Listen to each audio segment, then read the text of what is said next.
Salam sejahtera, selamat beraktivitas. Biarlah kiranya hari ini jauh lebih baik daripada hari-hari sebelumnya. Pemeliharaan dan berkat Tuhan selalu ada di hidup kita.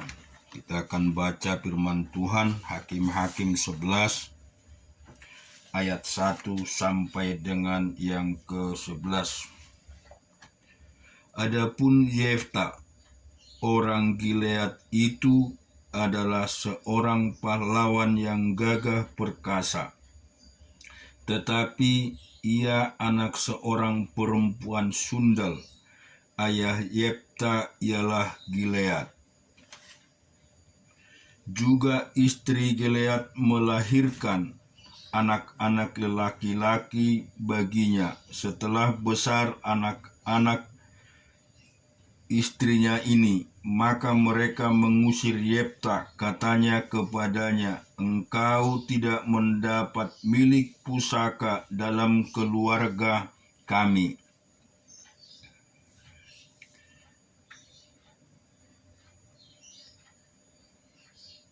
sebab engkau anak dari perempuan lain." Maka larilah Yefta dari saudara-saudaranya itu dan diam di tanah Tob. Di sana berkumpul kepadanya petualang-petualang yang pergi merampok bersama-sama dengan dia.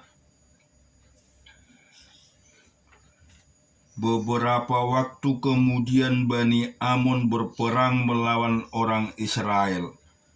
Dan ketika Bani Amon itu berperang melawan orang Israel, pergilah para tua-tua Gilead menjemput Yefta dari tanah Tob. Kata mereka kepada Yefta, "Mari jadilah panglima kami dan biarlah kita berperang melawan Bani Amon."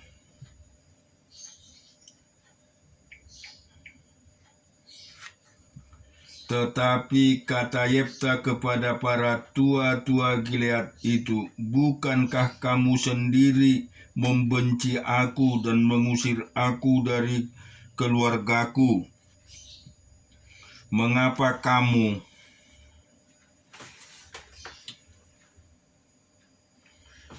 datang sekarang kepadaku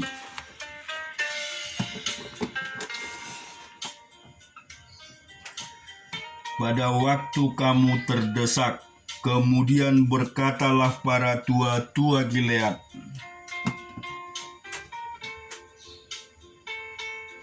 kepada Yefta, "Memang kami datang kembali sekarang kepadamu. Ikutilah kami dan berperanglah melawan Bani Amon, maka engkau akan menjadi kepala atas kami, atas seluruh penduduk Gilead." Kata Yefta kepada para tua-tua Gilead, "Jadi jika kamu membawa aku kembali untuk berperang melawan Bani Amon, dan Tuhan menyerahkan mereka kepadaku, maka akulah yang akan menjadi kepala atasmu." Lalu kata para tua-tua Gilead kepada Yefta, "Demi Tuhan yang mendengarkannya sebagai saksi antara kita, kami akan berbuat seperti katamu itu." Maka Yefta ikut dengan para tua-tua Gilead, lalu bangsa itu mengangkat dia menjadi kepala dan panglima mereka. Tetapi Yefta membawa seluruh perkaranya itu ke hadapan Tuhan di Mizpa. Kita lihat di dalam Keluaran 33 ayat 1 sampai 23. Berfirmanlah Tuhan kepada Musa, "Pergilah, berjalanlah di sini, engkau dan bangsa itu yang telah kau pimpin keluar dari tanah Mesir, ke negeri yang telah kujanjikan dengan sumpah kepada Abraham, Ishak dan Yakub. Demikian kepada keturunanmu lah akan kuberikan negeri itu. Aku akan mengutus seorang malaikat berjalan di depanmu, dan aku akan menghalau orang Kanaan, orang Amori, orang Het, orang Peris, orang Hitwi, dan orang Yebus, yakni ke satu negeri yang berlimpah-limpah susu dan madu, sebab aku tidak akan berjalan di tengah-tengahmu, karena engkau ini bangsa yang tegar tengkuk, supaya aku juga membinasakan engkau di jalan. Ketika bangsa itu mendengar ancaman yang mengerikan ini, berkabunglah mereka, dan seorang pun tidak ada yang memakai perhiasannya. Berfirmanlah Tuhan kepada Musa, katakanlah kepada orang Israel, kamu ini bangsa yang tegar tengkuk. Jika aku berjalan di tengah-tengahmu sesaat pun, tentulah aku akan membinasakan kamu. Oleh sebab itu, tanggalkanlah perhiasanmu, maka aku akan melihat apa yang akan kulakukan kepadamu. Demikianlah orang Israel tidak memakai perhiasan-perhiasan lagi sejak di Gunung Herop. Sesudah itu Musa mengambil kemah dan membentangkannya di luar perkemahan, jauh dari perkemahan, dan menamainya kemah pertemuan. Setiap orang yang mencari Tuhan, keluarlah ia pergi ke kemah pertemuan yang di luar perkemahan. Apabila Musa keluar pergi ke kemah itu, bangunlah seluruh bangsa itu, dan berdirilah mereka masing-masing di pintu kemahnya, dan mereka mengikuti Musa dengan matanya sampai ia masuk ke dalam kemah. Apabila Musa masuk ke dalam kemah itu, turunlah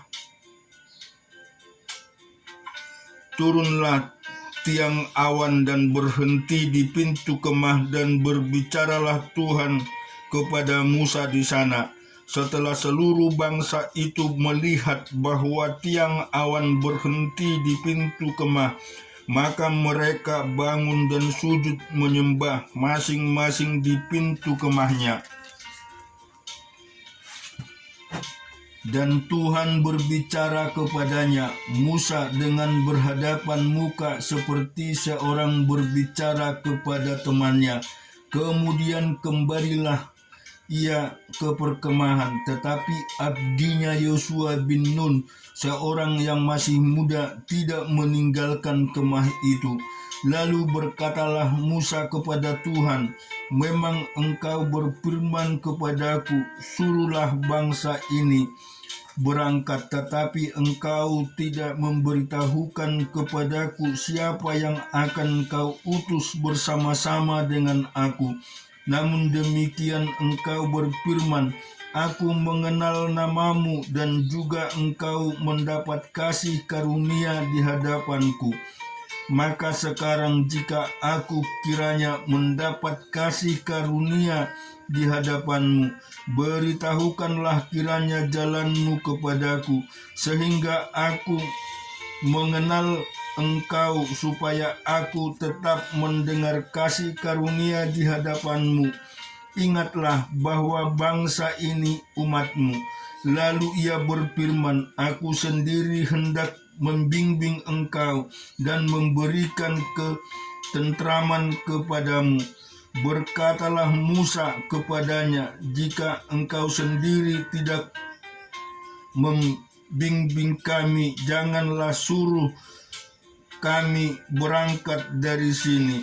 Dari manakah gerangan akan diketahui bahwa aku telah mendapat kasih karunia di hadapanmu, yakni aku dengan umatmu ini? Bukankah karena engkau berjalan bersama-sama dengan kami, sehingga aku dengan umatmu ini dihadapkan dari segala bangsa yang di muka bumi ini? Berfirmanlah Tuhan kepada Musa, juga hal yang telah kau katakan ini akan kulakukan, karena engkau telah mendapat kasih karunia di hadapanku, dan aku mengenal engkau. Tetapi jawabnya, perlihatkanlah kiranya kemuliaanmu kepadaku. Tetapi firman-Nya, aku akan melewatkan segenap kegemilanganku dan di depanmu, dan menyerukan nama Tuhan di depanmu. Aku akan memberi kasih karunia kepada siapa yang kau beri kasih karunia, dan mengasihani siapa yang kau kasihani. Lagi firman-Nya, engkau tidak tahan memandang wajahku, sebab tidak ada seorang yang memandang aku dapat hidup. Berfirmanlah Tuhan, ada satu tempat dekatku di mana engkau dapat berdiri di atas gunung batu. Apabila kemuliaanku lewat, maka aku akan mengingatkan kamu dalam lekuk gunung itu, dan aku akan menudungi engkau dengan tanganku sampai aku berjalan lewat. Kemudian aku akan menarik tanganku, dan engkau akan melihat belakanganku, tetapi wajahku tidak akan kelihatan. Kita akan baca di Ayub pasal yang 17 ayat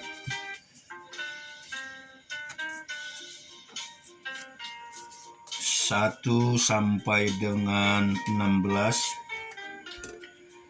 Semangatku patah, umurku telah habis, dan bagiku tersedia kuburan.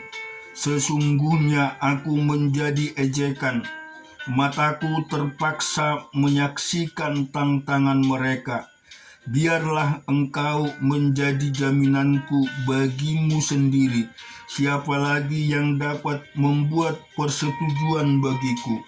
Karena hati mereka telah kau katupkan bagi pengertian. Itulah sebabnya engkau mencegah mereka untuk menang. Barang siapa mengadukan sahabatnya untuk mencari keuntungan, mata anak-anaknya akan menjadi rabun. Aku telah dijadikan sindiran di antara bangsa-bangsa, dan aku menjadi orang yang diludahi mukanya. Mataku menjadi kabur karena pedih hati. Segala anggota tubuhku seperti bayang-bayang. Orang-orang yang jujur tercengang karena hal itu, dan orang yang tidak bersalah naik pitam terhadap orang fasik. Meskipun begitu, orang yang benar tetap pada jalannya, dan orang yang bersih tangannya bertambah-tambah kuat. Tetapi kamu sekalian datang kembali. Seorang yang mempunyai hikmat takkan kudapati di antara kamu. Umurku telah lalu, telah gagal rencana-rencanaku, cita-citaku. Malam hendak dijadikan mereka siang. Terang segera muncul dari gelap, kata mereka. Apabila aku mengharapkan dunia orang mati sebagai rumahku, menyediakan tempat tidurku di dalam kegelapan, dan berkata kepada liang kubur, engkau ayahku, kepada berengak ibuku dan saudara perempuanku. Maka di manakah harapanku? Siapakah yang melihat adanya harapan bagiku? Keduanya akan tenggelam ke dasar dunia orang mati. Apabila kami bersama-sama turun ke dalam debu. Kita akan baca di Perjanjian Baru, Matius 10 ayat 16 sampai dengan 42.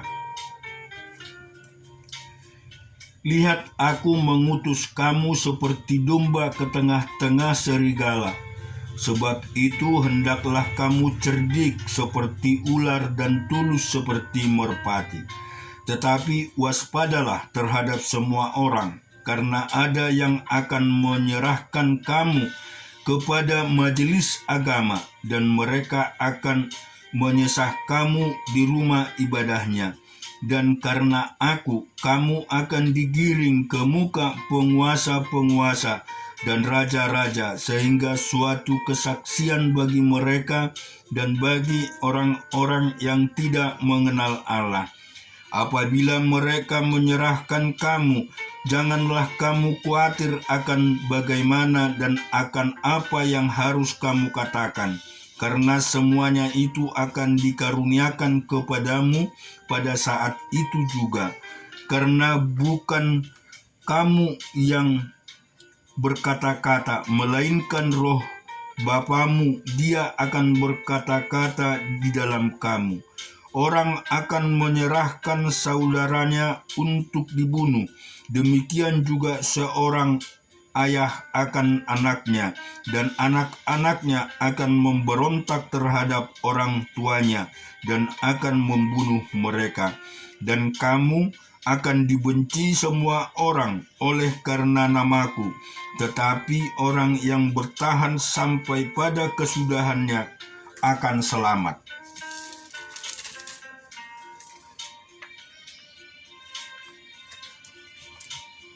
Apabila mereka menganiaya kamu dalam kota yang satu, larilah ke kota yang lain.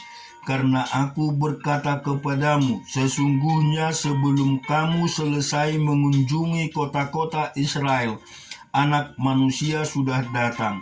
Seorang murid tidak lebih daripada gurunya, atau seorang hamba daripada tuannya. Cukuplah bagi seorang murid jika ia menjadi sama seperti gurunya, dan bagi seorang hamba jika ia menjadi sama seperti tuannya.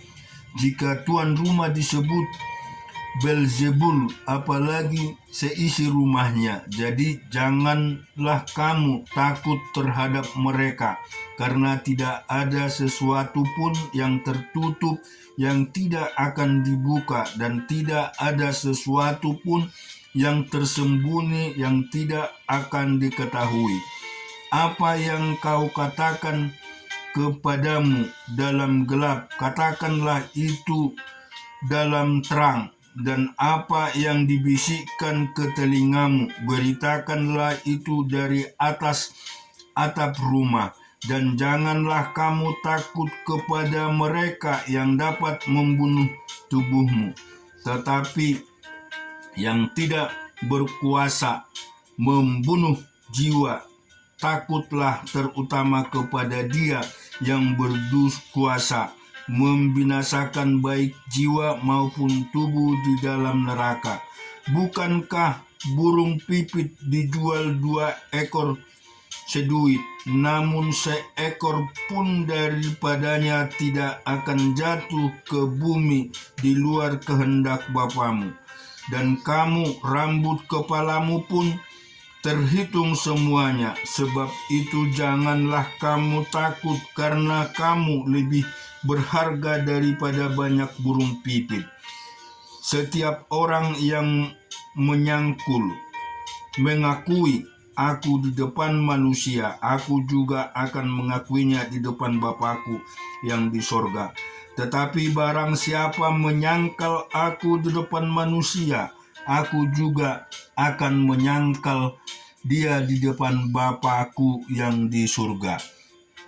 Jangan kamu menyangka bahwa aku datang untuk membawa damai di atas bumi. Aku datang bukan untuk membawa damai, melainkan pedang. Sebab aku datang untuk memisahkan orang dari ayahnya, anak perempuan dari ibunya, menantu perempuan dari ibu mertuanya. Dan musuh orang ialah orang yang orang seisi rumahnya. Barang siapa mengasihi bapa atau ibunya lebih daripada aku, ia tidak layak bagiku. Dan barang siapa mengasihi anaknya lelaki-laki atau perempuan lebih daripadaku, ia tidak layak bagiku. Barang siapa tidak memikul salibnya dan mengikut aku, ia tidak layak bagiku. Barang siapa mempertahankan nyawanya, ia akan kehilangan nyawanya. Dan barang siapa kehilangan nyawanya karena aku, ia akan memperolehnya. Barang siapa menyambut kamu, ia menyambut aku. Dan barang siapa menyambut aku, ia menyambut dia yang mengutus aku. Barang siapa menyambut seorang nabi sebagai nabi ia akan menerima upah nabi. Dan barang siapa menyambut seorang benar sebagai orang benar, ia akan menerima upah orang benar. Dan barang siapa memberi air sejuk secangkir saja pun kepada salah seorang yang kecil ini, karena ia muridku, aku berkata kepadamu, sesungguhnya ia tidak akan kehilangan upahnya daripadanya. Amin. Tuhan memberkati kita semua.